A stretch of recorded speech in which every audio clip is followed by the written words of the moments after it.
Hello everybody. Today's going to be the first part in a series that we will periodically do on our channel. It's not anything groundbreaking or new, but we hope to bring maybe something a little bit different. At the very least, our own fresh perspective and opinion on these. And that would be morph highlights. So we're going to talk about a specific morph, and we're going to show off specific examples that if we have in our own collection, we're going to show you. And also some stuff that we find on Morphmarket. Again, these are our own opinions. It's not meant to hate on anybody if they like a specific things, because I am going to show things that I think a morph works well with, and things that I personally believe that maybe they're not suited for, or something that it's just not quite a path that I personally would take. So today we're going to be talking about the banana ball python, or the coral glow ball python. The first banana ball pythons and coral glow ball pythons were brought into America in roughly 2002 and started selling in about 2003. The coral glow was by Kevin McCurley, and the banana ball python was by Will Slow or Will Slough. I'm not really sure of the pronunciation, so forgive me. I don't see too much of a difference. Actually, if you breed the two of them together, you get a super. It's two names for the same morph, essentially. Why don't we just pick a name and go with it? Well, I think it's important to notate the work that these people put into that, so that's why we keep them separate. So you'll have coral glow ball pythons, you'll have banana ball pythons. It's more or less just a record keeping system, and quite frankly, it's an honor system. If you find one of these morphs, it's one of the biggest honors that you can do is to name a morph. So they deserve that credit. They both figured it out at around the same time. I'll probably keep saying banana because that's what I have. I keep banana ones. I don't have any coral glows. When the banana ball pythons and the coral glow ball pythons started selling, they were selling for astronomical amounts. Today you can find males probably maybe even as like 300, 400. Females are usually a little bit more. Back when they first came out, they were $25,000 or more. I've heard even reports of $40,000 in some cases.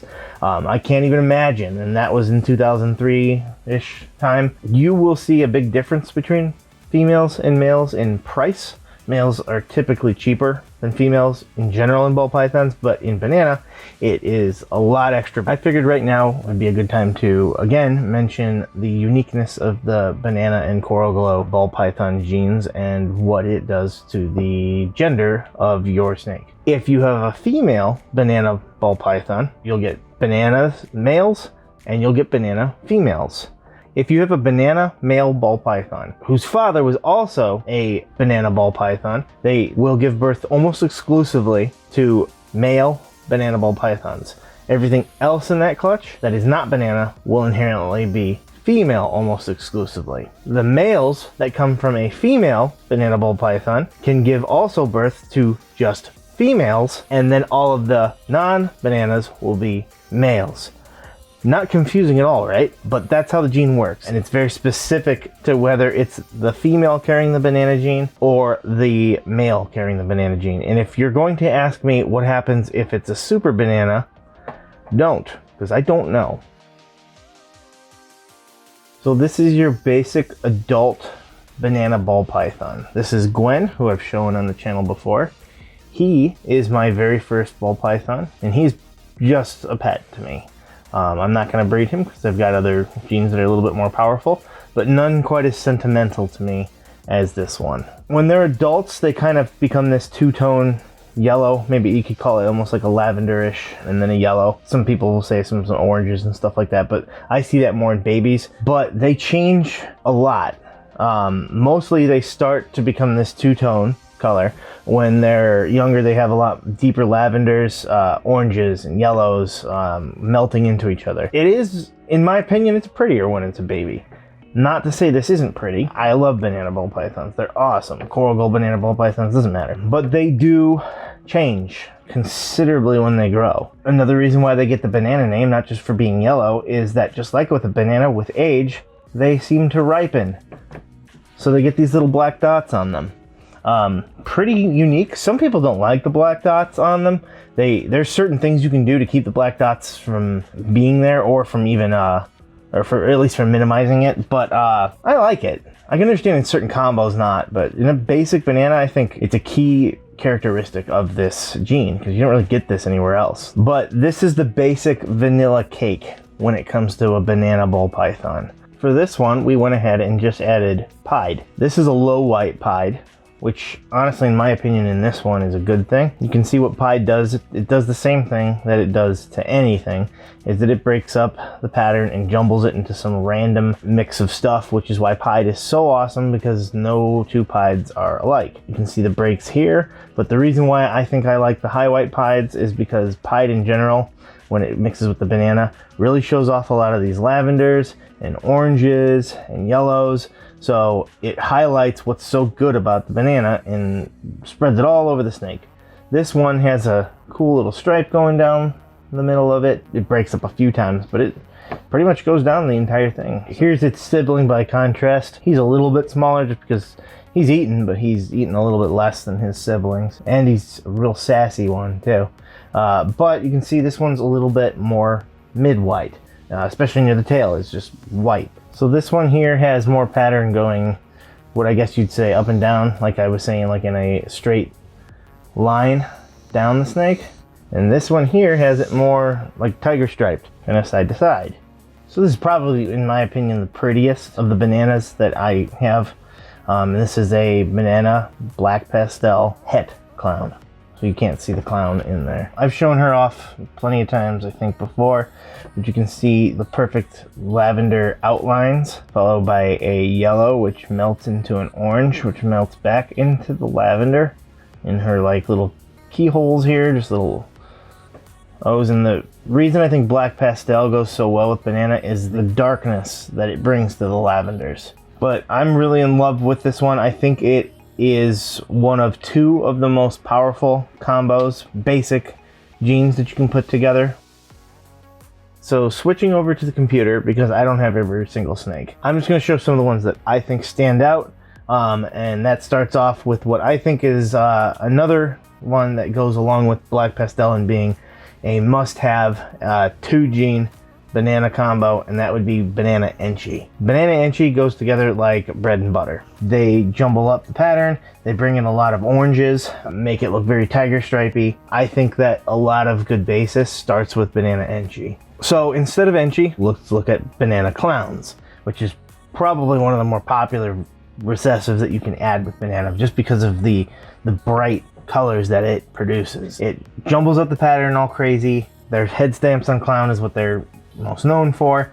You get a very, very good amount of orange. It's a really sharp looking snake, but banana clowns are really, really cool. So this is what happens when we combine banana with enchi in clown, and you can see it creates almost like a lava type, like breaking in the snake. It is just so sharp and bright and vibrant. This is probably one of the better looking snakes that you can get. I am personally going for this and then some when it comes to bananas with clowns. So this snake right here, I very nearly bought this actual exact snake. The banana spot nose clown here, which is also a female maker like we spoke about, has some really vibrant colors, a little bit brighter in my opinion, but a little bit more toned down on the oranges, although maybe a little bit more vibrant. And of course, spot nose clowns and their heads are awesome. This would be when you combine the clown with the banana, spot nose, and leopard. And you get the banana Batman. These are pretty sharp in and of themselves. Again, these lavenders are what sell it for me. These dark, nearly purplish patterns on the snake. Moving on to our next is a banana enchi freeway. Freeways are cool in general. When you add enchi to it, you get what they call a Mardi Gras. So when you add on top of that banana, the color is just absolutely amazing. When you factor in the fact that you have blotches of white now on the top of your snake, it really pops the contrast on this out. So this is a really, really, really cool looking snake. And this is just another step up, in my opinion, of that exact same thing. It's the same combo. It is a banana Mardi Gras, which again is banana, yellow belly, enchi, asphalt, but this one adds orange dream. These lavenders, these deep dark lavenders, have kind of been transformed, and the yellows are even more vibrantly yellow, but the lavenders now have, in a way, they're a little more washed out, but they're still potent. It kind of almost like someone took like a little bit of an eraser, but not completely, to the deep dark lavenders and just smudged it. So it looks really cool. One of the reasons that they get the freeway name is that they kind of look like they have a freeway going down their back, combined with the whites that really make it pop. That's just another step up. This is probably one of my most favorite freeway combos that you can possibly get. So real quick, I want to talk about maybe what I personally think is maybe some of the weaker things that you can do with banana. Banana's really strong. It's really powerful, but yet it goes with almost everything. So what are some things that, again, in my opinion, that maybe banana doesn't do so well with, just within a 2-gene combo? Of course, you can combine these with other things and still make really good snakes. So one of the number one things that I personally think banana doesn't look good with is banana. The super banana. The difference is that they're a little more pale. So in my opinion, they just don't have that vibrant color of when they're babies. And then it kind of takes away a lot of the dots, the black spots that happen on a banana, that the super bananas do not get them. With that being said, that means that every single baby will be banana. So they're powerful enough, but that's just, again, my opinion. You can combo this up and it'll look just probably as good as other banana combos as well. Another one that I don't think it goes all that well with would be albino. Albino is so incredibly powerful that it seemingly washes out that a banana ball python is there. I've seen some examples where the banana colors and pattern bleed into an albino, but I mean, this is a banana albino and it kind of just looks like an albino for the most part. Albino is really cool, obviously. It's also really difficult to work with because it's so darn powerful. What it does work with is outstanding. I like albino. Who doesn't? It's one of the most popular snakes you can get. With banana, it doesn't seem to go all that well, in my opinion.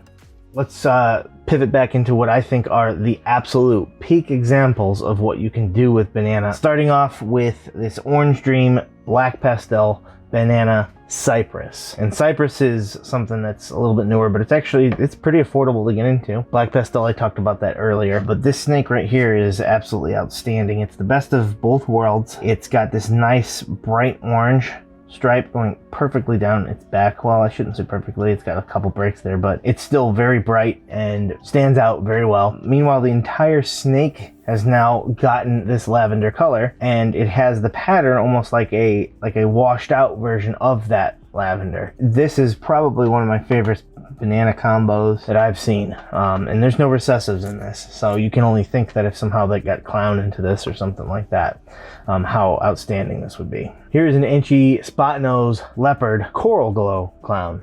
So again, this is a Batman Coral Glow, but adding Inchy into it. So it's like the snake I showed earlier, but they add Inchy into that. And Inchy just makes this, I mean, that's probably the most purple pattern I've ever seen in a snake. That is an absolutely outstanding look, and this is one of the better looking combos I've seen with banana in it. And finally, we've got something new that I haven't really seen. I know what Mandarin is, but I haven't seen this. It's like Super Mandarin Coral Glow. But the reason this stands out to me is, again, you've got these lavender colors, but the snake itself almost seems like it's shiny. Like it looks like it literally like shines and glows. The pattern in the background, it seems like these are almost, like the oranges are stickers on top of this shiny metal snake. Every single picture is the same. It's just shining and glowing. Like this isn't, they say snakes, like when they say snakes glow, a lot of people are exaggerating, but this, it literally looks like if you put it under a light, it would glow. This is probably rounding it out, those three being what I think is some of the more powerful ball pythons I've seen, at least on Morphmarket, when it concerns the banana gene. Again, I hope you enjoyed the video. The format could change as we kind of try to feel this out. So if you see anything you like, if you'd like to see anything else in the video, please feel free to let us know. That's the only way that we're going to be able to grow and adapt and put that into there if you have a good suggestion or anything like that. If you like this video and you wanted to see us cut open our own banana pied ball python eggs like the one you saw in this video, please check out that right here.